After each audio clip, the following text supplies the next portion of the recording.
ആദ്യമായി ഇങ്ങനൊരു കോൺക്ലേവ് സംഘടിപ്പിച്ച IHRDയെ അഭിനന്ദിക്കുകയാണ്. ഞങ്ങളൊക്കെ IHRDയെ പൊതുവെ ഈ പഠിക്കുന്ന സമയത്ത് അവിടെ പോയിട്ട് സംഘടനാ പ്രവർത്തനത്തിൻ്റെ ഭാഗമായി പോവുക, അവിടെയുള്ള അധ്യാപകരാണെങ്കിൽ പൊതുവെ സ്ഥിരം കാണുന്ന മുഖങ്ങളല്ല, മാറി വരുന്ന അധ്യാപകരായിരിക്കും. അങ്ങനെ ഒരു പ്രത്യേക ഒരു ഏരിയ ആയിട്ടാണ് കാണുക. ഇപ്പോഴാണെങ്കിൽ ഞാൻ ഡോക്ടർ അരുൺകുമാറുമായിട്ട് സംസാരിക്കുന്ന സമയത്ത് പറഞ്ഞത് പല കോഴ്സുകൾക്കും കുട്ടികളില്ല. ഇപ്പോൾ IHRDയിലല്ല, പൊതുവേ നമ്മുടെ മാനവിക വിഷയങ്ങളിലൊക്കെ കുട്ടികളുടെ എണ്ണക്കുറവുണ്ട്, അവരുടെ ഒരു താല്പര്യക്കുറവുണ്ട്. അപ്പോൾ സാറ് പറഞ്ഞത് ഞങ്ങൾ AI കോഴ്സുകൾ തുടങ്ങിയപ്പോൾ അവിടെ ആ കോഴ്സുകളെല്ലാം പൂർണ്ണമാണ്. ഇപ്പം ഞങ്ങളൊക്കെ പഠിക്കുന്ന സമയത്തും BCA കോഴ്സ് ആദ്യം ഏറ്റവും സജീവമായിട്ട് തന്നിരുന്ന BCA കോഴ്സ്, ഇലക്ട്രോണിക്സ്, ഇതൊക്കെ IHRD കോളേജുകളിൽ വളരെ സജീവമായി നടന്നിരുന്ന കാലഘട്ടത്തിനനുസരിച്ച് സ്വീകരിച്ചു പോന്നിരുന്ന കോഴ്സുകളായിരുന്നു.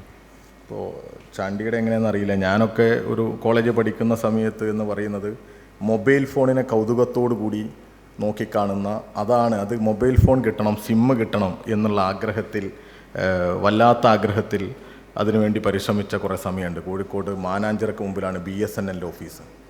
അവിടെ പുലർച്ചെ പോയിട്ട് ക്യൂ നിന്നിട്ടുണ്ട് സിമ്മ് കിട്ടാൻ വേണ്ടി. ഇപ്പോൾ ചിന്തിക്കാൻ പറ്റുമോ? ഒരു സിം കാർഡ് കിട്ടാൻ വേണ്ടി മാനാഞ്ചിറയുടെ മുമ്പിലുള്ള BSNL ഓഫീസിൽ പോയി കാത്തു കെട്ടി കിടന്നിട്ട് അവിടെ ഇരുന്നിട്ടുണ്ട്, ക്യൂ നിൽക്കും, മണിക്കൂറുകൾ കാത്തു നിന്നിട്ടാണ് സിമ്മ് കിട്ടുക. പിന്നീട് അതിൻ്റെ ഒരു ഘട്ടം എന്ന് പറയുന്നത് അവിടുത്തെ ഉദ്യോഗസ്ഥന്മാരുമായിട്ട്, BSNL ഉദ്യോഗസ്ഥന്മാരുമായിട്ടുള്ള ഒരു സൗഹൃദം സ്ഥാപിക്കാനുള്ള ശ്രമം, നല്ല നമ്പർ, പുതിയ ഓഫറുകൾ, അങ്ങനെ കാര്യങ്ങളൊക്കെ അറിയാൻ വേണ്ടി. പിന്നീട് BSNL ഓഫീസിലേക്ക് ഞാൻ പോകുന്നത് അവിടെയുള്ള ജീവനക്കാരെ പിരിച്ചുവിട്ടത് തടയാൻ വേണ്ടിയിട്ടുള്ള സമരവുമായിട്ടാണ്. നിരവധി ജീവനക്കാരെ നിർബന്ധിച്ച് വോളണ്ടറി റിട്ടയർമെൻ്റ് എടുപ്പിച്ച്, അതോടൊപ്പം അവിടെയുള്ള താൽക്കാലിക ജീവനക്കാർക്ക് ശമ്പളം കൊടുക്കാത്ത സാഹചര്യം, അവർക്കൊരു സഹായ സമിതിയൊക്കെ രൂപീകരിക്കുന്ന ഘട്ടം എന്നുള്ളതാണ്. ഇന്ന് ഞാൻ ചോദിച്ചാൽ ഒരു പക്ഷേ BSNLൻ്റെ സിം കാർഡ് ഉള്ളവർ ഇവിടെ വളരെ ചുരുക്കമായിരിക്കും അല്ലേ? ഇപ്പോൾ രണ്ടാമത്തെ താരിഫ് പരിഷ്കരണത്തിൽ ചിലപ്പോൾ കുറച്ച് പേരൊക്കെ BSNLൻ്റെ സിമ്മിലേക്ക് വീണ്ടും പോർട്ട് ചെയ്തിട്ടുണ്ടാവും, കുറച്ച് പേര്, ആ റേറ്റിൻ്റെ ഒരു വ്യത്യാസത്തിൽ. അതിൻ്റെ ഒരു കാരണം എന്താണെന്ന് ചോദിച്ചാൽ, ചെറുപ്പക്കാരോട്, കുട്ടികളോടൊക്കെ ചോദിച്ചാൽ പറയും BSNL എന്തില്ല, 3G ഇല്ല, 4G ഇല്ല. ഇപ്പോൾ 5G ചർച്ച ചെയ്തുകൊണ്ടിരിക്കുന്ന സമയത്ത് ഒരു 6 മാസം മുമ്പുള്ള ഒരു BSNL എൻജിനീയേഴ്സിൻ്റെ ഒരു സമരം എന്തിനാണെന്ന് വെച്ചാൽ 4G അനുവദിച്ച് തരണം BSNL എന്ന് പറഞ്ഞുകൊണ്ടാണ്. നോക്കൂ നിങ്ങൾ, കാരണം സർക്കാരിൻ്റെ ഉടമസ്ഥതയിലുള്ളതാണ്. 4G അനുവദിക്കാൻ വേണ്ടി ആര് സമരം ചെയ്യുക? BSNLലെ ജീവനക്കാർ സമരം ചെയ്യുക. ആ സമയത്ത് എന്ന് പറഞ്ഞാൽ ഈ സമയത്ത് നമ്മളെങ്ങനെയാണ് BSNLനെ ഓപ്റ്റ് ചെയ്യുക? BSNL ഓപ്റ്റ് ചെയ്യില്ല. കാരണം BSNL ഈ കാലഘട്ടത്തിന് പറ്റുന്ന തരത്തിലുള്ള പരിഷ്കരണങ്ങൾ കൊണ്ടുവരുന്നില്ല അവരുടെ ഈ മൊബൈൽ ഫോണിലൂടെ എന്നുള്ളതാണ്. ഇന്നെല്ലാം നമ്മുടെ മൊബൈൽ ഫോണാണ്. ഒരു ദിവസം രാവിലെ എണീക്കുന്ന സമയത്ത് നമ്മൾ ആദ്യം തിരഞ്ഞു പിടിക്കുന്നത് എന്താണ്? പണ്ടൊക്കെ പറയും കുഞ്ഞുങ്ങളടുത്ത് കിടക്കുന്നുണ്ടോ നോക്കൂ അമ്മമാരാണെങ്കിൽ എന്നൊക്കെ. ഇന്ന് ആദ്യം നമ്മൾ തപ്പലെന്താണ്? തിരക്കിയെടുക്കൽ എന്താ? ഞാൻ മൊബൈൽ ഫോണാണ് അല്ലേ? ഫസ്റ്റ് തന്നെ നമ്മൾ രാവിലെ എണീറ്റ് തപ്പിയെടുക്കുക മൊബൈൽ ഫോണാണ്. അത്രയും നമ്മളുമായിട്ട് ഇടകിച്ചേർന്നു മൊബൈൽ ഫോൺ ഇല്ലാതെ ചിന്തിക്കാൻ പറ്റില്ല. ഈ കഴിഞ്ഞ ദിവസമല്ല, കുറച്ച് മുമ്പ് നിങ്ങൾക്കറിയില്ല, ഒരു കുറച്ച് സമയം നമ്മുടെ ഇൻ്റർനെറ്റ് പണിമുടക്കി. ഇൻ്റർനെറ്റല്ല, ഈ വാട്സപ്പും മറ്റുമൊക്കെ പണിമുടക്കി. ഞാനൊരു 30-35 തവണ സ്വിച്ച് ഓഫ് ആക്കി ഓണാക്കി നോക്കിയിട്ടുണ്ട് ഫോണ്, ഇതിപ്പോൾ വരികയായിരിക്കും എന്നുള്ളത്. പിന്നെ എല്ലാവരോടും ചോദിച്ചപ്പോൾ എല്ലാവർക്കും ഇതാ സ്ഥിതി. ഇത് ഒരു സുപ്രഭാതത്തിൽ ഇൻ്റർനെറ്റ് ഒന്ന് ഷട്ട് ഡൗൺ ആയാൽ, ഈ സെർവറൊക്കെ ഒന്ന് നിലച്ചു പോയാൽ, വിൻഡോസ് അല്ലെങ്കിൽ മൈക്രോസോഫ്റ്റ് ഇവരൊക്കെ ഒന്ന് പണിമുടക്കിയാൽ എന്തായിരിക്കും ഇന്നത്തെ അവസ്ഥ? മുൻപുള്ള തൊഴിലാളി സമരത്തെ പോലെ അല്ല, അതിനേക്കാൾ അപ്പുറത്തേക്ക് വലിയ രക്തരൂക്ഷിത സമരത്തിലേക്ക് നാട് പോകും. വലിയ പ്രയാസമാണ്. ഞാനിതിവിടെ സൂചിപ്പിച്ചത് അത്രമേൽ ഈ കാലഘട്ടം ഈ ടെക്നോളജിയോട് ഇഴകിച്ചേർന്നിരിക്കുന്നു, അറ്റാച്ച്ഡ് ആണ്, വളരെ ക്ലോസ്ഡ് ആണ്, നമുക്കതില്ലാതെ പറ്റില്ല. അതാ കാലം. അങ്ങനെ മാറിയ ഈ കാലഘട്ടത്തിലാണ് നമ്മൾ AI-യെക്കുറിച്ച് കോൺക്ലേവ് നടത്തിക്കൊണ്ടിരിക്കുന്നത്. ഞാനിപ്പോൾ പരിചയപ്പെട്ട ബാംഗ്ലൂരിൽ നിന്നുള്ളവരൊക്കെ കുറിച്ചൊക്കെ സംസാരിച്ചപ്പോൾ അവർ ഇതിൻ്റെ അഡ്വാൻസ്ഡ് രൂപത്തെക്കുറിച്ച് ചർച്ച ചെയ്യുന്നവരാണ്. ഇന്ന് നിങ്ങളുടെ ഈ കോൺക്ലേവിലെ ഒരു വാർത്ത ദേശാഭിമാനിയിൽ വായിച്ചപ്പോൾ ഒരു സോയ എന്ന് പറയുന്ന റോബോട്ടിനെ പരിചയപ്പെടുത്തുന്നുണ്ട്. നിങ്ങൾ കണ്ടു കാണും അത്. അതായത് ആൻഡ്രോയിഡ് കുഞ്ഞപ്പൻ സിനിമ ഇറങ്ങിയപ്പോൾ കൗതുകത്തോടു കൂടി നമ്മൾ നോക്കി. ആ വാർത്തയെ ലിങ്ക് ചെയ്തുകൊണ്ടാണ് സോയെ അവതരിപ്പിക്കുന്നത്. ആൻഡ്രോയിഡ് കുഞ്ഞപ്പനിലെ ആ സിനിമയിലെ ആ ഭാഗങ്ങൾ കാണുമ്പോൾ എൻ്റെ ഉപ്പയ്ക്കും എൻ്റെ ഉമ്മയ്ക്കൊക്കെ വലിയ കൗതുകമാണ്. നമുക്ക് അത്ര കൗതുകം ഉണ്ടാവില്ല, കാരണം ഇത് നമ്മൾ പ്രതീക്ഷിക്കുകയാണ്. അവരെ സംബന്ധിച്ചിടത്തോളം ഭയങ്കര കൗതുകമാണ്. ഇനിയിപ്പോൾ നിങ്ങളില്ലേലും കുഴപ്പമില്ല, ഇതുപോലൊന്ന് വാങ്ങിത്തന്നാൽ മതി എന്നുള്ള മനസ്സിലേക്ക് എത്തുക. അതായത് നമ്മുടെ ആവശ്യങ്ങളെ കണ്ടറിഞ്ഞ് അതിനനുസരിച്ചുള്ള ഒരു ആൾട്ടർനേറ്റീവ് ബദൽ രൂപപ്പെടുത്തുകയാണ്. അതായത് മനുഷ്യൻ്റെ സ്പേസിലേക്ക് മനുഷ്യൻ തന്നെ കണ്ടെത്തുന്ന ഒരു നിർമ്മിത ബുദ്ധിയെ അവിടെ സ്ഥാപിക്കുകയാണ്. അതാ ചെയ്യുന്നത്. അപ്പോൾ ഇവിടെ നേരത്തെ പറഞ്ഞതുപോലെ ഈ ഞങ്ങളെ സംബന്ധിച്ചിടത്തോളാണ് യുവജനങ്ങളുടെ സംഘടനയാണല്ലോ, അതിലൊരു ആശങ്ക. ഞങ്ങൾ വിളിക്കുന്ന മുദ്രാവാക്യം എല്ലാവർക്കും തൊഴിലും എല്ലാവർക്കും വിദ്യാഭ്യാസവും ഉണ്ടാകണം എന്നുള്ളതാണ്. DYFI ഒക്കെ ഞാൻ എന്നെ ക്ഷണിച്ചത് അതിൻ്റെ പേരിലല്ലേ. ഞങ്ങൾ വിളിക്കുന്നത് എല്ലാവർക്കും തൊഴിലുണ്ടാകണം, എല്ലാവർക്കും വിദ്യാഭ്യാസം കിട്ടണം, അതിനൊരു എന്തുണ്ടായ ഒരു ഡിസ്ക്രിമിനേഷൻ ഉണ്ടാകരുത്, അതിനൊരു വേർതിരിവ് ഉണ്ടാകരുത്, അതിനുള്ള സ്വാതന്ത്ര്യം ഉണ്ടാകണം, അതിനുള്ള അവകാശം ഉണ്ടാവണം. അതിനുവേണ്ടി പരിശ്രമിക്കുന്ന ഒരു സംഘടനയാണ് ഞങ്ങൾ. അപ്പോൾ സ്വാഭാവികമായിട്ടും അതിൻ്റെ ഒരു പഠനമൊക്കെ നോക്കുമ്പോൾ അമേരിക്കയിലാണെങ്കിൽ ഈ കമ്പ്യൂട്ടർ രംഗത്ത്, നമ്മുടെ ഈ സാങ്കേതിക വിദ്യയുടെ ഇടപെടൽ രംഗത്ത് 29% ജോബ് ലോസ് ഉണ്ടാകുമെന്നാണ് പറയുന്നത്. പക്ഷെ അത് ഷിഫ്റ്റ് ചെയ്യപ്പെടുകയാണ്. അവിടേക്ക് എന്ത് വരികയാണ്? AI വരികയാണ്. ആരോഗ്യരംഗത്തും 28% ആര് വരും? നമ്മുടെ ആൻഡ്രോയിഡ് കുഞ്ഞപ്പന്മാരുടെ സേവനം കൊണ്ടുവരും എന്നാണ് പറയുന്നത്. 28%. ഇവിടെ ഒരു പഠനം നടത്തിയപ്പോൾ അടുത്ത 2030 ആവുമ്പോഴേക്കും 75% അതിൻ്റെ ഈ വേൾഡ് എക്കണോമിക് ഫോറം തോന്നുന്നു ഇത് നടത്തിയത്. 75% ആരുടെ സഹായം വേണ്ടി വരും? ഈ AI സഹായത്തോടു കൂടിയായിരിക്കും നമ്മുടെ ഈ തൊഴിൽ മേഖലയിലേക്കുള്ള തൊഴിൽ മേഖലയിലേക്ക് AI സഹായം വരും. 75% എന്നാണ് പറയുന്നത്. അത്രയും ഇതിൻ്റെ സ്വാധീനം നമ്മുടെ ഇടയിലേക്ക് വരും. വലിയ തീവ്രമായി ഈ രംഗത്ത് ഇടപെടുന്നവരൊക്കെ ആലോചിച്ചുകൊണ്ടിരിക്കുന്നത് എങ്ങനെ, പ്രത്യേകിച്ച് ആവർത്തന സ്വഭാവമുള്ള ജോലികൾ, ഒരേ കാര്യങ്ങൾ ഇപ്പോൾ ഒരേപോലെ ചെയ്യുന്ന ജോലികൾ, റിക്കറിങ് നേച്ചർ, നമ്മൾ ആവർത്തന സ്വഭാവമുള്ള ജോലികളാണെന്ന് തോന്നുന്നു. ഇതിൻ്റെ വലിയ ടെക്നീഷ്യൻസൊക്കെ ഇതിൽ ഇരിക്കുന്നുണ്ടാവും. അങ്ങനെയാണ് എളുപ്പത്തിൽ കണ്ടെത്തുക. എപ്പോഴെങ്കിലും ചെയ്യുന്ന ഒരു ജോലിക്ക് വേണ്ടി എന്ത് ചെയ്യില്ല, ഒരു റോബോട്ടിന് ആരെങ്കിലും ഉണ്ടാക്കുമെന്ന് എനിക്ക് തോന്നുന്നില്ല. അത് ലാഭകരമല്ല. ഇപ്പോൾ തുടർച്ചയായി നമ്മൾ തന്നെ ഒരാൾ ചെയ്തുകൊണ്ടിരിക്കുന്ന ജോലിയെ എങ്ങനെ ബദൽ ആക്കാം എന്നുള്ളതാണ്, മറ്റൊരാളെ അവിടെ സ്ഥാപിക്കാം എന്നുള്ളതായിരിക്കും ആലോചിക്കുക. അങ്ങനെയുള്ള ജോലികളായിരിക്കും ആദ്യം നഷ്ടപ്പെടുക. ആ നഷ്ടപ്പെടുന്നതിനെ നമ്മൾ കാണണം. അതിനൊരു ബദൽ, ആ ജോലി നഷ്ടപ്പെടുന്ന സമയത്ത് അവരെ എവിടെ അക്കോമഡേറ്റ് ചെയ്യും എന്നുള്ളതൊരു പ്രശ്നമാണ്. അതാ നേരത്തെ ചാണ്ടിയും പറഞ്ഞത്. അപ്പോൾ ഞങ്ങളെയാണെങ്കിൽ പൊതുവെ പറയും, പണ്ട് ഇവർ എന്തിനെതിർത്തവരാണെന്നാണ് പൊതുവെ തമാശ പറയാം, കമ്പ്യൂട്ടറിനെ എതിർത്തവരാണ്. അതുകൊണ്ട് ഞങ്ങൾ മാത്രമല്ല, അന്ന് ബഹുമാന്യനായ ചാണ്ടിയുടെ അച്ഛൻ ഉൾപ്പെടെ ആ ഒരു തൊഴിലാളി സംഘടനയുടെ സമരത്തിൻ്റെ ഭാഗമായിട്ടുണ്ടായിരുന്നു കാലിക്കറ്റ് സർവകലാശാലയിൽ. അതൊക്കെ ഒരു ആശങ്കയുടെ, ഒരു സമൂഹത്തിൻ്റെ ആശങ്കയുടെ ഭാഗമായിട്ട്. ഇപ്പം നേരത്തെ അരുൺകുമാർ പറഞ്ഞത് ഹോളിവുഡിൻ്റെ കഥ അല്ലേ, സിനിമ നിർമ്മിക്കുന്നവരുടെ, അതെല്ലാം നേരത്തെ വാർത്ത. 6 മാസമായിട്ട് അവർ സമരത്തിലാണ് പോലും. അത് DYFIയും CPM കോൺഗ്രസും രാഷ്ട്രീയ പാർട്ടികളൊന്നും അല്ലല്ലോ. അവിടെയുള്ള മനുഷ്യരുടെ സ്വാഭാവികമായിട്ടുള്ള ചിന്തയുടെ ഭാഗമായിട്ടാണ് അവരെന്ത് ചെയ്യുന്നത്, അവരുടെ ആശങ്കയാണ്. അപ്പോൾ ഈ ആശങ്ക സ്വാഭാവികമായിട്ടും നമ്മുടെ നാട്ടിലെ സാധാരണക്കാർക്കുണ്ട്. പ്രത്യേകിച്ച് ഒരു ഡിജിറ്റൽ ഡിവൈഡ് ഉണ്ടാകും എന്നുള്ള ഒരു പ്രശ്നമുണ്ട്. ഇപ്പോൾ എല്ലാവർക്കും വാട്സപ്പ് ഉപയോഗിക്കാൻ പറ്റുമോ? വാട്സപ്പ് ഏറ്റവും സിമ്പിളാണല്ലോ. എല്ലാവരും വാട്സപ്പ് ഉപയോഗിക്കും ഇല്ലേ? വാട്സപ്പ് ഉപയോഗിക്കാത്തവർ ഇപ്പോഴുണ്ട്. ഞാൻ തന്നെ കണ്ടിട്ടുണ്ട് ഒരുപാട് പേരെ. വാട്സപ്പുള്ള ഫോണില്ലാത്ത നിരവധി പേരുണ്ട്. സോഷ്യൽ മീഡിയ ഉപയോഗിക്കാത്ത നിരവധി പേരുണ്ട്. ഉപയോഗിച്ച് മടുത്ത് ഒഴിവാക്കി വെക്കുന്നവരുണ്ട്. അല്ലാതെ ഇതിനോടൊരു ഭയമുള്ളവരുണ്ട്. ഞാൻ നേരത്തെ നമ്മൾ കോഴിക്കോട് SSKയുടെ നേതൃത്വത്തിൽ ഇതിനൊരു ബ്രിഡ്ജ് കോഴ്സ് പോലെ അധ്യാപകർക്ക് കൊടുത്തിരുന്നു. ഭയങ്കര അത്ഭുതമായിരുന്നു അത്. അതായത് അധ്യാപകർക്ക് ഈ ടെക്നോളജി ഉപയോഗിക്കാനുള്ള ഒരു പരിശീലനം കൊടുക്കുക.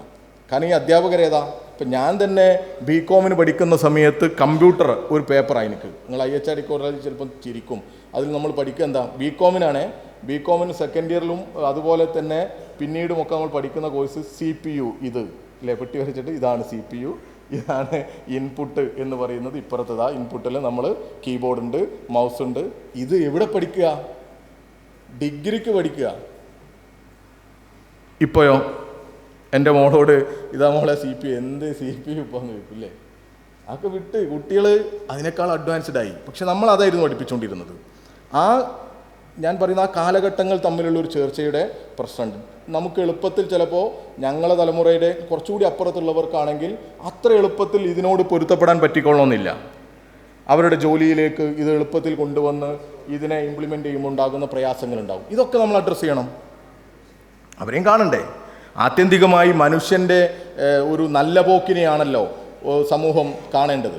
മനുഷ്യരുടെ ഒരു പ്രതിസന്ധി അല്ലെങ്കിൽ അവൻ്റെ പ്രയാസത്തിന് ഒരു ആയാസം, ഒരു ഒരു സന്തോഷം നൽകുക, അല്ലെങ്കിൽ അതിൽ നിന്നൊരു മോചനം നൽകുക എന്നുള്ളതൊക്കെ ആയിരിക്കണം എന്തിൻ്റെ ഒരു ലക്ഷ്യം, ഇതുപോലെയുള്ള സാങ്കേതിക വിദ്യയുടെയൊക്കെ ഒരു ലക്ഷ്യം എന്നുള്ളതാണ് ഞാൻ വിശ്വസിക്കുന്നത്, നമ്മളൊക്കെ വിശ്വസിക്കുന്നത്. അതായത് ഈ യന്ത്രം കൊണ്ട്, ഈ ഒരു കണ്ടെത്തൽ കൊണ്ട് സമൂഹത്തിനുണ്ടാകണം, ഗുണമുണ്ടാകണം പൊതുവേ. അപ്പോൾ എല്ലാവരെയും കാണുന്ന ഒരു അതാണ് അതിലൊരു ആശങ്ക. ഈ ഒരു ഡിജിറ്റൽ ഡിവൈഡ് ഉണ്ടാകരുത്, അതുണ്ടാകാതിരിക്കാനുള്ള ശ്രമം നടത്തണം. ഇവിടെ ഈ തൊഴിൽ നഷ്ടപ്പെടുന്ന സാഹചര്യം ഉണ്ടാകരുത്. പൊതുവേ നമ്മുടെ നാട്ടിലൊക്കെ ആണെങ്കിൽ ഒരു PSC പരീക്ഷ എഴുതി അല്ലെങ്കിൽ ഏതെങ്കിലും ഒരു ജോലിക്ക് കയറിയാൽ എന്താണ് പിന്നെ 55 വയസ്സ് അല്ലെങ്കിൽ 58 വയസ്സ് വരെ ഒരേ ജോലി ചെയ്ത് അതിൽ പ്രൊമോഷൻ കിട്ടി ഒരു തുടർച്ചയായിട്ടുള്ള ഒരു ഗ്രാജ്വലിയുള്ള ഒരു വളർച്ച ഉണ്ടാകും എന്നുള്ളൊരു പ്രതീക്ഷയിൽ അങ്ങനെ ജോലി ചെയ്തു പോവുക. അത് ഇനി നടക്കുമോ? നടക്കും തോന്നുന്നില്ല. ഈ AI കാലത്ത് അനുദിനം മാറിക്കൊണ്ടിരിക്കുക. നമ്മുടെ ഫോൺ തന്നെ ഓരോ ചെറിയ ചെറിയ കാലയളവിൽ തന്നെ പറയാണ് അപ്ഡേറ്റ് ചെയ്യാൻ പറയാം. അപ്പോൾ നമ്മളും എന്ത് ചെയ്യേണ്ടി വരും? ഇത് ഫോൺ മാത്രമല്ല, നമ്മൾ അടിമുടി അപ്ഡേറ്റ് ചെയ്ത് ഇരുന്നിട്ടില്ലെങ്കിൽ നമ്മൾ എവിടെയായി പോവും? ഔട്ട്ഡേറ്റഡ് ആയി പോവും. അപ്പോൾ അപ്ഡേഷൻ വളരെ നിർബന്ധമാകുന്ന ഒരു കാലമാണ് വരുന്നത്. നമ്മൾ വെറുതെ ഇരുന്ന് അല്ലെങ്കിൽ അലസമായിരുന്ന് ചുറ്റുമുള്ള ചലനങ്ങളെക്കുറിച്ച് നിരീക്ഷിക്കാതെ ഇരുന്ന് മുന്നോട്ട് പോകാം, ഉള്ളത് കൊണ്ട് അങ്ങ് ഓണം പോലെ ജീവിച്ചു പോകാം എന്നൊക്കെ വിചാരിച്ചിരുന്നാൽ നമ്മൾ ഔട്ട്ഡേറ്റഡ് ആയി പോകും. ഇപ്പോൾ ചൈനയുടെ കാര്യങ്ങൾ പറഞ്ഞു, ചൈനയിൽ എന്തൊരു കാര്യങ്ങളൊക്കെ പറഞ്ഞു. ചൈനയെക്കുറിച്ചാണ് കൂടുതൽ നമ്മൾ അവരുടെ ഈ ഒരു കണ്ടെത്തലുകളെക്കുറിച്ചാണ് നമ്മൾ പറയുക. എന്തും പെട്ടെന്ന് അവരെന്ത് ചെയ്യും? അതിൻ്റെ നായകന്മാരായിട്ട് മാറുക, ഏത് കണ്ടെത്തലുകളുടെയും നായകന്മാരായിട്ട് മാറുക. നമ്മളും അതുപോലെ മാറണം. ഇപ്പോൾ സോയയെ കണ്ടെത്തിയതുപോലെ തന്നെ അരുൺകുമാർ സാർ ഇവിടെ നേരത്തെ സൂചിപ്പിച്ചു, ഒരു 8ാം ക്ലാസ്സിലെ കുട്ടിയോ മറ്റോ അവരുടെ ഒരു ജീവിത പ്രയാസത്തെക്കുറിച്ചാണ് അവർ ഒരു കണ്ടെത്തൽ നടത്തി. നിങ്ങൾ കണ്ടോയെന്ന് അറിയില്ല, മറ്റേ ആന വരുന്നത് തടയുന്നത്, വന്യമൃഗശല്യം തടയുന്നതിനുള്ള കണ്ടെത്തലുകൾ AI ടെക്നോളജി കൊണ്ട് എവിടെയോ അത് എക്സിബിറ്റ് ചെയ്തു എന്നാണ് പറയുന്നത്. 8ാം ക്ലാസ്സിലെ കുട്ടി. അതാണ് ഞാൻ പറഞ്ഞു വരുന്നത്. നമ്മളിങ്ങനെ ഇതിനെ ആശങ്കയോടുകൂടി നോക്കി നിൽക്കുന്നതിൻ്റെ അപ്പുറത്തേക്ക് നമ്മളിലെ മിടുക്കന്മാരെ പ്രോത്സാഹിപ്പിക്കണം. ഇതിൻ്റെ മൊത്തം ഇതിൻ്റെ ഒരു ഒറിജിൻ, ഇതിൻ്റെ ഒരു വളർച്ച അല്ലെങ്കിൽ ഇതിൻ്റെ ഒരു കണ്ടെത്തലുകൾ എല്ലാം നമുക്ക് ചെയ്യാൻ പറ്റണം. അതിന് IHRDയെ പോലെയുള്ള സ്ഥാപനങ്ങൾക്ക് വലിയ പങ്കുണ്ട്. ഈ സാങ്കേതിക വിദ്യ, പ്രത്യേകിച്ച് ഈ സാങ്കേതിക വിദ്യകളിൽ ഊന്നിയ കോഴ്സുകൾ കൊടുക്കുന്ന ഈ സ്ഥാപനങ്ങളിൽ ഇപ്പോൾ AI ഒരു കോഴ്സ് ഞാൻ നേരത്തെ CPUവും ഇൻപുട്ടും ഔട്ട്പുട്ടും ഒക്കെ പഠിപ്പിച്ചതുപോലെ ഒരു ഇൻട്രോ കൊടുത്താൽ മാത്രം പോരാ, ഒരു പാത ഒരുക്കണം ഇതിലേക്കുള്ള. ഓരോ മേഖലയിലേക്കും AI സെപ്പറേറ്റ് ആണെന്നാണ് ഞാൻ മനസ്സിലാക്കുന്നത്. ഇപ്പോൾ വാഹനത്തിലെ AI തന്നെയാണ്, ആരോഗ്യരംഗത്തെ AI പലതുമാണ്. ഇപ്പോൾ നമ്മുടെ ശരീരത്തിനകത്തേക്ക് ഓപ്പറേഷൻ കൂടാതെ നമ്മുടെ ആരോഗ്യസ്ഥിതി മെച്ചപ്പെടുത്തുന്ന AI സംവിധാനങ്ങളാണ് ഈ ആരോഗ്യരംഗത്ത് ഉപയോഗപ്പെടുത്തുന്നത്. അവിടെയെല്ലാം മനുഷ്യനെ കൂടി ആവശ്യമുണ്ട് ശരിക്കും. എല്ലായിടത്തും ഒന്ന് ഇത് വന്നു പോകും, AI കൊണ്ട് എല്ലാത്തിനെയും സബ്സ്റ്റിറ്റ്യൂട്ട് ചെയ്യും, എല്ലാം മാറ്റി നിർത്തി AI അവിടെ സ്ഥാപിച്ചു വരും എന്നൊന്നും കരുതുന്നതിൽ അത്ര ആശങ്കയുണ്ട് എനിക്ക് തോന്നുന്നില്ല. ഇപ്പോൾ വൈകാരികതയെ AIക്ക് കൊണ്ടുവരാൻ പറ്റുമെന്ന് എനിക്ക് തോന്നുന്നില്ല. അങ്ങനെ പറ്റുമോ? ഒരു മനുഷ്യൻ്റെ സങ്കടത്തെ, അവൻ്റെ കണ്ണീരിനെ, ആ കണ്ണീരിന് അറുതി വരുത്താൻ AIക്ക് പറ്റുമോ? അവിടെ എന്ത് വേണം? ഒരു വൈകാരികമായി ഇടപെടുന്ന ആ മനുഷ്യത്വം എന്ന് പറയുന്ന നമ്മുടെ മാനവികതയും മനുഷ്യത്വവും ഒക്കെ ഉള്ള സ്നേഹവും ഒക്കെ കൂടിക്കലർന്ന ഒരു ഇടപെടലുകൾ ആവശ്യമാണ്, ലീഡർഷിപ്പ് ആവശ്യമാണ്. ഇപ്പം നമ്മളിങ്ങനെ സംസാരിക്കണം, ഇപ്പം ഞങ്ങളെയൊക്കെ പണി വല്ലാതെ പോകില്ല എന്ന്. കാരണം എന്താ? നമ്മളെ പണി പരമാവധി ആളുകളുടെ പ്രയാസങ്ങൾ, സങ്കടങ്ങൾ, പ്രതിസന്ധികൾക്കൊക്കെ അറുതി വരുത്തുക എന്നുള്ളതാണല്ലോ. അതിനുവേണ്ടി പരിശ്രമിക്കുക എന്നുള്ളതാണ്. നിങ്ങൾക്ക് പല ആക്ഷേപവും ഉണ്ടാകും, പക്ഷേ ഞങ്ങളുടെ ലക്ഷ്യവും ഞങ്ങളൊക്കെ പൊതുവെ ഇടപെടുന്നതും ഈ മേഖലയിലെ മനുഷ്യരുടെ പ്രയാസങ്ങൾക്ക് എങ്ങനെ അറുതി വരുത്താൻ പറ്റും എന്നുള്ള ശ്രമകരമായ ഇടപെടലുകളാണ്. അപ്പോൾ ഇതും AIയും അതുപോലെ തന്നെ കാണണം എന്നുള്ളൊരു അഭിപ്രായമാണ് എനിക്കുള്ളത്. പുതിയ ടെക്നോളജിയെ നമുക്ക് അനുകൂലമാക്കി മനുഷ്യൻ്റെ മുന്നോട്ട് പോക്കിന് കൂടുതൽ സൗകര്യപ്രദമാക്കുന്ന തരത്തിലേക്ക് കൊണ്ടുവരണം. ഇപ്പോൾ ഡ്രൈവർ ഇല്ലാത്ത കാറ്. ഇപ്പം എൻ്റെ ഭാര്യയുടെ ഏറ്റവും ആഗ്രഹം, ഇന്നലെ എൻ്റെ ചേച്ചിയുടെ മോള് വണ്ടി ഓടിച്ച് വീട്ടിലേക്ക് വന്നപ്പോൾ ഇവളോട് എൻ്റെ മോള് പറഞ്ഞു, അമ്മ ഇങ്ങനെ നടന്നോ, ഇവരൊക്കെ വണ്ടി ഓടിച്ച് വരുന്നു പറഞ്ഞു. അല്ലേ? വണ്ടി ഓടിക്കുക എന്നുള്ളത് ചിലർക്ക് എത്ര ടെക്നോളജിയോട് ചേർന്നാലും വണ്ടി ഓടിക്കുമ്പോൾ ചില പ്രശ്നം ഉണ്ടാവും. ചിലപ്പോൾ തട്ടും, മുന്നിലുള്ള ആക്സിഡൻ്റ് ആവും. നമ്മൾ ഓരോ ദിവസവും പത്രം വായിക്കുമ്പോൾ എത്ര എക്സ്പേർട്ടുകളാണ്, നമ്മളൊക്കെ നന്നായി വണ്ടി ഓടിക്കുന്ന ആളുകളാണ്, എന്നാലും വണ്ടി തട്ടും ഇല്ലേ? ഈ AI വന്നാലോ ഇവർ പറയുന്നെന്താ, ടെൻഷൻ വേണ്ടെന്നാ, വണ്ടിയിലിരുന്ന് നമുക്ക് കമൻറ്റ് ചെയ്താൽ മതി. ഇനിയിപ്പോൾ കമൻറ്റ് ചെയ്തിട്ടില്ലെങ്കിലും നമ്മുടെ ചിന്തയോ നമ്മുടെ സ്വാഭാവികമായിട്ടുള്ള പോക്കാണ് സാധാരണ നമ്മൾ വീട്ടിൽ നിന്ന് ഓഫീസിലേക്കാണ് പോകുന്നതെങ്കിൽ ഓഫീസിലെത്തിയിട്ട് നമ്മൾ ഡോറ് തുറന്ന് ഇറങ്ങിയാൽ മതി, പോരെ, വേറെ നോ ടെൻഷൻ. ഇത് സൗകര്യമല്ലേ? ഇത് സൗകര്യമാണ്. അപ്പോൾ ഇങ്ങനെയുള്ള കുറേ സൗകര്യങ്ങളുണ്ട്. അവിടെയുള്ള ആശങ്ക നേരത്തെയൊക്കെ സൂചിപ്പിച്ചതുപോലെ തന്നെയാണ് നമ്മുടെ ഈ ഒരു സൊസൈറ്റിയിലേക്ക് ഇതിൻ്റെ വരവ്. ആ വരവ് സ്വാഭാവികമായിട്ടും ഒരു വാഹനം ഇടിച്ചങ്ങ് കയറുമ്പോൾ തൊട്ടടുത്തുണ്ടാകുന്ന അപകടങ്ങളെ നമ്മൾ കാണണം. അപ്പോൾ ഒരു സേഫ് ലാൻഡിങ് ആയിരിക്കണം. ആ സേഫ് ലാൻഡിങ്ങിന് AI നമ്മൾ എന്ത് ചെയ്യണം? AIയുടെ വരവിനെ നമ്മൾ സേഫ് ലാൻഡിങ്ങിന് വേണ്ടിയുള്ള ഒരു പ്രതലം, ഒരു പരിസരം ഒരുക്കണം. പൊതുവേ നമ്മളെല്ലാവരും ഇതിനെ സ്വീകരിക്കുകയാണ്, ഈ ടെക്നോളജിയോട് ചേർന്ന് നിൽക്കുകയാണ്. ഇത് നമ്മുടെ നാടിൻ്റെ മുന്നേറ്റത്തിന്, പ്രത്യേകിച്ച് ഈ തൊഴിൽ രംഗത്തൊക്കെ ആണെങ്കിൽ കൂടുതൽ സമയം കിട്ടുക ചെയ്യുക. അപ്പോൾ ChatGPT വന്നതോടുകൂടി എത്ര സൗകര്യ അല്ലേ? ഏത് ലെറ്ററും ഏത് സംവിധാനവും നമുക്ക് എളുപ്പത്തിൽ തയ്യാറാക്കിക്കൂടെ? അത് തന്നെ ടെൻഷനല്ലേ, ഇവിടെ ഇതായിരുന്നു അല്ല അതാണോ ഇത് വേണോ എന്നുള്ള ടെൻഷൻ ആർക്കും ഉണ്ടാവും പൊതുവേ. ഇപ്പോൾ ChatGPT നമുക്ക് പറഞ്ഞു തരിക. ഒരു വലിയ പുസ്തകത്തിൻ്റെ ഒരു ക്രച്ച് ഒരു വായിക്കണം, ഏത് ഭാഗത്താണ് അതിൻ്റെ സൊല്യൂഷൻ നമുക്ക് കിട്ടുക. ഇപ്പോൾ ഞാനൊരു കൊമേഴ്സിൻ്റെ ടീച്ചറായിരുന്നു കുറച്ച് കാലം. അപ്പോൾ അന്നത്തെ ഒരു ടെൻഷൻ എന്താ വെച്ചാൽ കുട്ടികൾക്ക് ക്വസ്റ്റ്യൻ പറഞ്ഞു കൊടുക്കുക എന്നുള്ള ഏറ്റവും വലിയ ടെൻഷൻ. ഇത് ഇത്രയും നീളമുള്ള ക്വസ്റ്റ്യൻ കൊടുക്കണം, ഇപ്പോൾ അതിനൊക്കെ സൊല്യൂഷൻ വരിക. അതിന് പിന്നെ നമ്മൾ ബോർഡിൽ പോയിട്ട് കണക്ക് എഴുതാന്നുള്ള ഓരോരുത്തരുടെയും താല്പര്യക്കുറവൊക്കെ ആണല്ലോ. പിന്നീട് വന്നു ബോർഡ് മാറി, നമ്മൾ ഈ ചെറിയ പെൻഡ്രൈവ് കൂത്താൻ തുടങ്ങി. പിന്നെ അത് വേണ്ട, ഫോണിൽ നിന്ന് നേരെ കണക്ട് ചെയ്താൽ ഇതുപോലെയുള്ള ബോർഡുകളിലേക്ക് വരാൻ തുടങ്ങി. ഇനി അതിൻ്റെ ആവശ്യമില്ല. AI വരുന്നതോടുകൂടി ടീച്ചിങ് രംഗത്ത് മാറ്റങ്ങൾ വരിക. അപ്പോൾ ടീച്ചേഴ്സ് പറയും ഞങ്ങളുടെ ജോലി നഷ്ടപ്പെടുമോ? ഇല്ല, അങ്ങനെ നഷ്ടപ്പെടുമെന്ന് നമ്മൾ കരുതേണ്ടതില്ല. കാരണം ടീച്ചർ എന്ന് പറയുന്നത് ഈ അറിവ് ആ അറിവ് മാത്രം അങ്ങ് പറഞ്ഞു കൊടുക്കുന്ന ആളല്ലല്ലോ.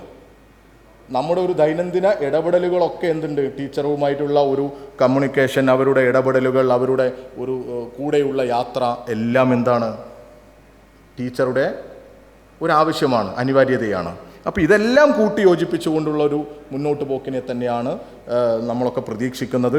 അതിൽ ഒരുപാട് ചതിക്കുഴികളുണ്ട് AI സംബന്ധിച്ചിടത്തോളം. ഇപ്പോൾ നമ്മുടെ രൂപങ്ങൾ, നമ്മുടെ നേരത്തെ പറഞ്ഞതുപോലെ നമ്മുടെ വിവരങ്ങൾ ചോർന്നു പോകുമോ എന്നുള്ള ആശങ്കയുണ്ട്, അതെല്ലാം ഉണ്ട്. അതിപ്പോൾ ഇനി നമ്മൾ തടഞ്ഞു വെച്ചിട്ട് കാര്യമുണ്ടോ? അതൊന്നും അങ്ങനെ എളുപ്പത്തിൽ തടയാൻ പറ്റും. ഡാറ്റ ചോർന്നു പോകും. ഇനിയിപ്പോൾ അങ്ങനത്തെ ഡാറ്റ ഒന്നും ഇല്ല. അങ്ങനെ ഉണ്ടെങ്കിൽ നേരത്തെ പറഞ്ഞതുപോലെ വാട്സപ്പ് ഉപയോഗിക്കാതെ, സോഷ്യൽ മീഡിയ ഉപയോഗിക്കാതെ, ഇങ്ങനെ മറ്റ് ചിന്തകളില്ലാതെ നമ്മൾ മാറി നിൽക്കേണ്ടി വരും. അല്ലാതെ ഇത് എല്ലാം ഇപ്പം എന്താണ്, ലോകമൊക്കെ എല്ലാവർക്കും കാണാൻ പറ്റുന്ന രീതിയിലുണ്ട്. അപ്പോൾ അതിലൊരു പരിധി വരെ എന്ത് വേണം? ഒരു സോഷ്യൽ ജസ്റ്റിസ് ഉണ്ടാകണം, സാമൂഹ്യനീതി ഉണ്ടാകണം, അതിനു വേണ്ടിയുള്ള ഇടപെടലുകൾ ഉണ്ടാകണം. അതിനു വേണ്ടിയും AI ഉപയോഗപ്പെടുത്തണം. ഈ ഒരു അപകടത്തെ, നമ്മുടെ വിവരങ്ങളെ, നമ്മുടെ അക്കൗണ്ടിനെ, നമ്മുടെ ബാങ്ക് അക്കൗണ്ടിനെ ഒക്കെ ചോർത്തി പോകുന്ന പ്രയാസകരമായ ഇപ്പോൾ അതൊക്കെ കേൾക്കുക. നമ്മൾ ഓരോ ദിവസവും വാർത്ത കേൾക്കുക. വലിയ രീതിയിൽ ഓട്ടോമേഷൻ വന്നതായിരുന്നു ഈ ATM അല്ലേ? ATM വന്നപ്പോൾ ബാങ്കിൽ ജീവനക്കാർക്കൊക്കെ വലിയ ആശ്വാസം. ഈ പൈസ എണ്ണി കൊടുക്കുമ്പം തന്നെ പണ്ടത്തെ ആ സിസ്റ്റം ആണെങ്കിൽ എന്തായാലും ഒരു 500 നോട്ടാണെങ്കിൽ അതിന് മുമ്പാണെങ്കിൽ ആ നോട്ടുകൾ പലപ്പോഴും ഈ കാഷ്യർമാർ സംസാരിച്ചിട്ടുണ്ടോ? അവർ പറയും അവരുടെ ജീവിതത്തിൽ എല്ലാവർക്കും പറയാനുണ്ടാവും പണം മിസ്സായത്, അല്ലെ 1-2 നോട്ട് അധികം കൊടുത്തതുണ്ടാവും. ഈ ഓട്ടോമാറ്റിക് ടെല്ലർ മെഷീൻ വന്നതോടുകൂടി എന്തായി? അത് മാറി, അതിലേക്ക് വന്നു. നമ്മളും കരുതി ഇങ്ങനെ ഇത് വലിയ സേഫായി എന്ന്. പിന്നീട് എന്താണ്? നമ്മൾ ATM കാർഡിൽ നിന്ന് മറ്റുള്ളവൻ അവൻ്റെ വീട്ടിലിരുന്ന് അവൻ്റെ അക്കൗണ്ടിലേക്ക് പണം മാറ്റുന്നു എന്ന് കേൾക്കുമ്പോഴാണ് ടെൻഷനായി. അപ്പോൾ ഇതിനെല്ലാം എന്തുണ്ടാവണം? ഒരു മറുമരുന്ന് അല്ലെങ്കിൽ ഒരു തടയൽ AIയുടെ ഭാഗത്തു നിന്ന് വരും. സ്വാഭാവികമായിട്ടും ഇതിനെല്ലാം ഒരു ചെറുത്തുനിൽപ്പിന് അല്ലെങ്കിൽ ഇതിനെല്ലാം പ്രതിരോധിക്കാൻ പറ്റുന്ന ഒരു സംവിധാനം AIയുടെ ഭാഗത്തു ഉണ്ടാകും എന്നുള്ള ഒരു ശുഭപ്രതീക്ഷ തന്നെയാണ് നമ്മുടെ അടുത്തുള്ളത്. ഈ അപകടങ്ങളെ മാത്രം, ഈ കുഴികളെ മാത്രം കണ്ട് നമ്മൾ ഭയന്ന് അങ്ങോട്ട് നടക്കാതിരിക്കാൻ പറ്റില്ല. വീഴുമെന്ന് കരുതി നമുക്ക് നടക്കാതിരിക്കാൻ പറ്റില്ലല്ലോ. വീഴട്ടെ, നമുക്ക് ആ പരിക്കുകളിൽ നിന്നൊക്കെ രക്ഷപ്പെട്ട് മുന്നോട്ട് പോകാൻ സാധിക്കും. തീർച്ചയായിട്ടും ഈ ഒരു സാങ്കേതിക വിദ്യയും നമ്മുടെ നാടിൻ്റെ എല്ലാ പ്രയാസങ്ങൾക്കും അറുതി വരുത്താനുള്ള നടത്താനുള്ള ഒരു സൗകര്യപൂർണ്ണമായിട്ടുള്ള ഇടപെടലായിരിക്കും. അതിന് നിരന്തരമായിട്ടുള്ള വായനയും അറിവും പുതിയ അപ്ഡേഷനുകളും ഒക്കെ നമുക്ക് ഉണ്ടാകേണ്ടതുണ്ട്. അത് തീർച്ചയായിട്ടും ഗുണം ചെയ്യും എന്നുള്ള പ്രതീക്ഷയാണുള്ളത്. ഈ ആശങ്കകളുടെ എല്ലാം അപ്പുറത്തേക്ക് വലിയ ഒരു മുന്നേറ്റം ഉണ്ടാകും എന്നുള്ള പ്രതീക്ഷയോടുകൂടി നിങ്ങളെ എല്ലാവരെയും പ്രത്യേകിച്ച് ഈ സദസ്സിന് നമ്മളൊന്നും ഇതിലൊരു ഇങ്ങനെ നോക്കിക്കാണുന്നവർ മാത്രമാണ്, വായിച്ചറിയുന്നവർ മാത്രമാണ്, നിങ്ങളിതിൽ ഇടപെടുന്നവരാണ്. നിങ്ങളുടെ ഭാഗത്തു നിന്നൊക്കെ കൂടുതൽ സംഭാവനകൾ നമ്മുടെ സമൂഹം പ്രതീക്ഷിക്കുന്നുണ്ട്. ഈ രംഗത്തായാലും പുതിയ റിസർച്ചുകളിലൂടെയെല്ലാം കേരളം പ്രത്യേകിച്ച് നമ്മൾ എന്തിനു മുന്നിൽ നടക്കുന്നവരാണ്. നമ്മൾ ഇതിനും ഈ AI ടെക്നോളജിയിലും മുന്നിൽ നടക്കുന്നവരായി മാറണം. അങ്ങനെ മാറുന്നതിന് നേതൃത്വപരമായ പങ്ക് വഹിക്കുന്നതിന് IHRDക്ക് കൂടി സാധിക്കട്ടെ എന്ന് മാത്രം സൂചിപ്പിച്ചുകൊണ്ട് ഇതിൻ്റെ സംഘാടകർക്ക് പ്രത്യേകിച്ച് അരുൺകുമാർ സാറിനൊക്കെ നന്ദി പറഞ്ഞുകൊണ്ട് നിർത്തുന്നു. അഭിവാദ്യങ്ങൾ.